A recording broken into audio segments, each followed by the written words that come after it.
Hello, hello, hello. I am Zakia Monique, Master Relationship Strategist, Transformational Speaker, Bestselling Author of Killer Connections, and I am.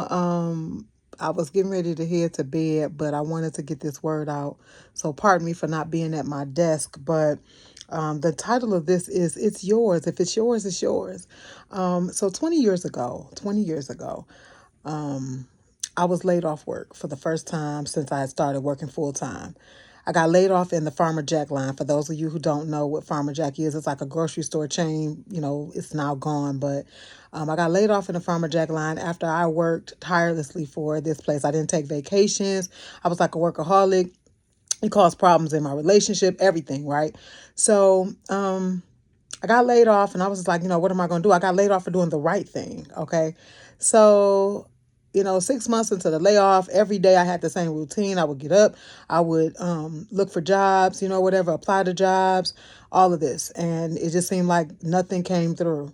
Nothing came through. Nothing would come through. I would get an interview here or there, but I wouldn't get the job. Well, almost 6 months into the layoff, my mother happened to call me and say, "Hey, did you see this job?" And I was like, "No, I didn't. I never saw the job." So she sent me the listing for it. I saw it and was like, "I don't want that job." But the unemployment office required us to apply. If you didn't apply or you passed up a job, then you would be cut off unemployment. And so, me being honest, I was like, all right, let me apply. I didn't want it. And I was like, they probably not going to call. So they call, set up an interview.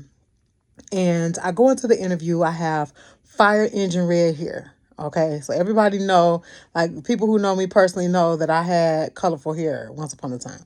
So I got fire engine red hair.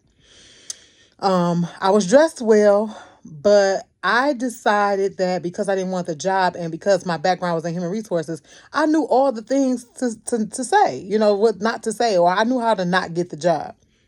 So I go into the room and there are two ladies there. One of them has a sweater tied around her neck. I'm like, oh, that's going to be easy for me to turn her off. And then there was this other feisty short lady with this bob, asymmetric bob. And so I'm like, okay, she might be a little harder, but I can turn these ladies off because I don't want this job. I go into the room and I'm using broken English, like I'm tearing it up, right? And so the lady with the bob says to me, if I don't want to talk to someone and you answer the phone, because this was for a secretary position, that's part of the reason why I didn't want it, because I felt like I was going backward. You know what I'm saying? I felt like I was going backward because I was a human resource manager. So I'm applying for a secretary job. Like, what did I do? I lost my job for doing the right thing, God. So anyway, she said, "How would I know if I didn't want to talk to someone? How would you handle the situation or whatever?" I was like, "Oh, I got your back." I literally said that in the interview. "Oh, because I got your back." And I just tell them, da, da, da, da, da. I mean, all kinds of ghetto, all kinds of loud, all kinds of broken English, right? So I was like, whew, I thought I had tore that interview up.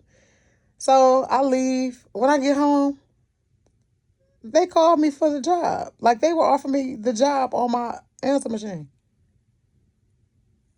How, Sway? I said everything that you should never say on a job interview minus cursing. And I got the job and didn't want the job, but got it anyway. And it ended up, it has been a blessing. That was 20 years ago. I just celebrated 20 years at that same job that I got 20 years ago. What am I saying to you? What's for you won't miss you. I didn't even see the listing, but God got the listing to me. Got me to the interview, fire engine red hair, broken English. It didn't matter because it was mine. When something belongs to you, not a devil in hell can stop it. Nobody. So you don't have to chase. You don't have to beg. You don't have to scrape. You don't have to scheme. All you got to do is relax. Prepare as God leads you and show up and do what he tell you to do. Because we do have a part. Now, some of us sit and think God gonna do everything. No. We do have a part, because if I didn't show up to the job interview, like, well, hello. So just prepare to do your part and let God do the rest. All you got to do is follow his lead. But sure enough, 20 years later, I'm still at that place. And it has been a blessing to me and my family. And God knew it would be a blessing to me and my family. So no matter what I wanted, sometimes, can I just also say that too? Sometimes we don't know what we need. I didn't see, in hindsight, I didn't see that it would be a blessing to my family the way that it has been. I didn't see it. And I'm not telling you it's perfect, because it's far from that. But I didn't want the job because of what it was at that time, but God knew how I would get into the job, and he knew how I would maneuver. He knew what I would learn. He knew what it would do, for me, and for my family. So he knew beyond that day and time what it would be. Whether it's a relationship, a job, or whatever, God can see further up the road.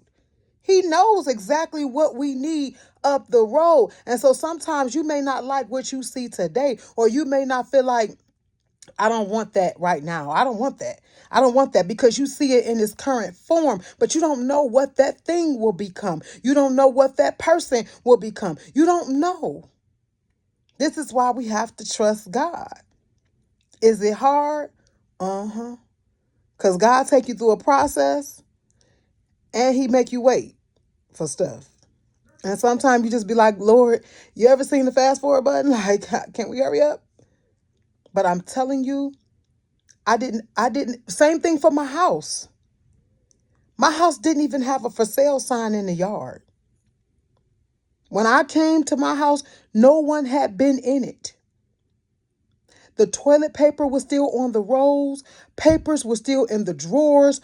No one had been in the house, not even the bank. They just put the lock. Somebody just put the lock on the door, and that was it. It was sitting here for me. When something is for you, again, you ain't got to beg. You ain't got to scheme. You ain't got to scam. You ain't got to chase. You ain't got to do none of that. All you got to do is what God tell you to do. You prepare, you show up, and that's it. And God will do the rest, because what's for you won't miss you.